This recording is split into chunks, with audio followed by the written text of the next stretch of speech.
Hey everyone, how are you? Let us solve another Leetcode problem, and the problem is valid anagram.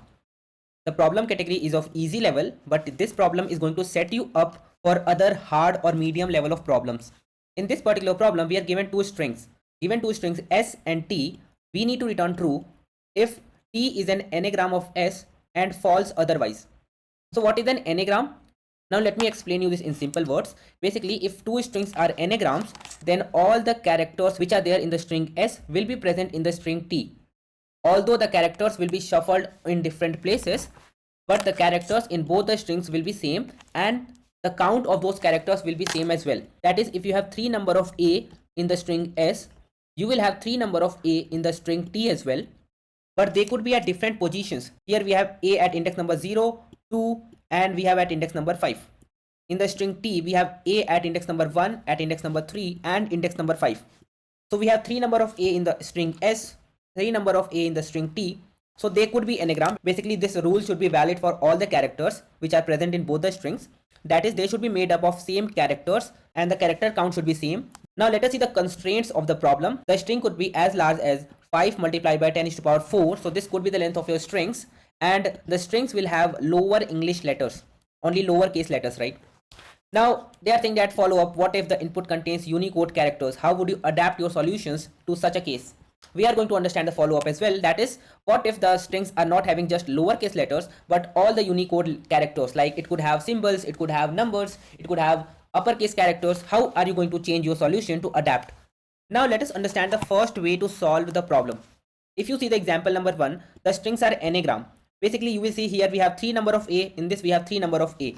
In this string S we have 1 number of N, in the string T we have 1 number of N. In the string S we have 1 number of G, 1 number of R, 1 number of M. Similarly, in the string T we have 1 number of G, 1 number of R, and 1 number of M. So they are anagrams. So the output is true. But the example number 2 output is false, because we have 1 number of R, 1 number of A, 1 number of T. But in the string T, we do not have T, right? Basically, the string T has a C, which string S doesn't have.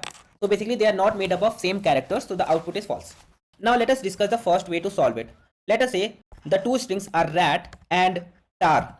Now if you will notice, both are anagrams. Both have same characters, just shuffled up, right? See, if you sort the strings, if you do the sorting, the first string will become ART, the second string will become ART. Both are same, right? So it's a very simple solution that if you sort both the strings, if they would have been made up of same characters, sorting will make both the strings same, right? You will have to remember this concept, guys. For hard questions, for medium questions, this concept is very useful. Sort your data and they will be same, right? So let's try this approach. And before actually trying this approach, let me tell you, you should understand the base case as well. Both the strings will only be the anagram if their length are same. If their length are not same, for example, if I have rat A, rata, and we have tar, these both strings cannot be anagram, right? They cannot be made up of same characters. So we can say if length of S is not equal to length of T, we can directly return false without any further processing. Else what we would do is, so we can say sorted S is equal to sorted T. That is, sort both the data and return this particular value. If both will be same after sorting, we are going to return true, else we are going to return false. Let's run this. I think the sample test case will be passed. Yes, the sample test case are fine. Let's submit this and let us see, is this a solution which is accepted? Yes, it is accepted. But guys, this is a n log n solution. That is, the time complexity here is n log n, where n is the number of character in the string. Because sorting can be done at the best n log n time complexity, right? This is not a great solution. Although the problem is easy, let us focus on a optimal solution, on a better solution. See, the thing is, if two strings are anagrams, let us say we have this anagram here and the second string is nagaram, right? Alright, if you will notice, since both are made up of same characters, we have A 3 number of times, we have N, G, R and M all are 1 number of times, right? And similar will be the case for the second string. So from here we can say that if I just count the characters in the string and store the counts in something like dictionary, because in dictionary we can store key value pair, right? So our key can be our characters like A and the value can be the count like 3. So if I store the frequencies of my characters in dictionaries for both the strings, and if both the dictionaries are same, we can say that yes, it is anagram. Otherwise we can say it is not an anagram, right?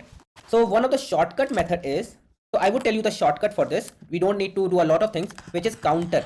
this counter object is present in the collections module of Python, we can say counter of s is equal to counter of t, right? If we just return this, that's a fine solution, and it's a ON solution. That is, the time complexity is linear, ON. You can see the sample test case is fine. I can submit this and all the test cases will be passed. So now you will see that the runtime and memory usage is improved, right? But we are here to learn, right? So let's not directly use the counter. Let's actually see how can we do the counting. And it's easy, guys. Let's create data 1 and let us create data 2. Both are, let us say, dictionaries, right? So let us assign them a dictionary and let's run a simple loop in the data s and t. The length of s and t will be same, right? If they would have been different, we would firstly return false. So let us say for I comma j in, let us zip the characters of s and t, right? I can say if I in data 1, we could say data 1 of I plus equal to 1, else I can say data 1 of I is equal to 1. And similarly, I can do the same operation for the j, which is the character of t, the string t. So I can do it for j as well, but this time I will store the values in data 2, right? So this is how the counting can be done. So basically here we are doing the same thing. In the counter object, something similar is happening. It is just counting the characters, right? Now instead of counter s, counter t, we can say let's return data 1 equal to data 2. Let's run this. Let us see if this is fine. So it looks fine. And now let us submit this and this will also pass. So now you will understand how this counting actually works, right? Now to improve the solution, instead of using a normal dictionary, use a default dictionary which is available in the collections module of Python, and you can say that the default values will be integer. Let us make the second dictionary as default dictionary as well. And now what we can do is we can get rid of this else condition, right? We can get rid of this if condition. This will be very simple, guys. So this is how the code will look like right now. Basically, if the data is not present, it automatically assigns a default value of 0. For integer, the default value is 0. So every time when a new data is there, it will automatically make it from 0 to 1. If an existing data is there, or if an existing character is coming in, it will increase the count. This is also going to work. We can just run the sample test cases and submit this. This is also going to pass all the test cases. Now, guys, there was a follow-up question, right? You remember this was a follow-up question? Our solutions are going to work for these follow-up as well. Because nowhere we are checking that these are just lowercase English letters, right? Whatever be the character, we are just counting it and we are matching the counts. Now let me tell you a solution which is just specific to lowercase English letters. Now let's get rid of this data and all. Let's create a single data which is a length of 26, a list of length 26. Why so? We have 26 English letters, right? We have 26 lowercase English letters. So let us create a length of 26. Every character count we are going to store it in the data. I know that my input can only contain English letters, so my input can be A or B or C up to Z, right? I would say index 0 is A, index 1 in my data is B, index 2 is C, and index 25 is going to be Z. So these are the 26 data I have, right? So let us do this. What we can do is, we can say, let's get rid of this. Every time I get a character from the strings, that is, if I just run a loop for this input, first of all, I will get I is equal to A and J will be equal to N. What we are going to do is, we are going to say, when I receive an input from S, I will increase the count. When I will receive an input from T, I will decrease the count. This can be a way to solve it, and let me tell you why. See, the thing is, if both the array will be made up of same number of characters, we will have A coming up 3 times from S, and we will have A coming up 3 times from T as well, right? If both are giving me same number of A or same number of B or same number of any character, and I am saying that if I get a character from S, I will increase the count. If I get the character from T, I will decrease the count. So at the end, if they are anagrams, the value will be 0, right? 3 times we increase, 3 times we decrease, it will be 0. If any value is not 0, it means it is not an anagram, right?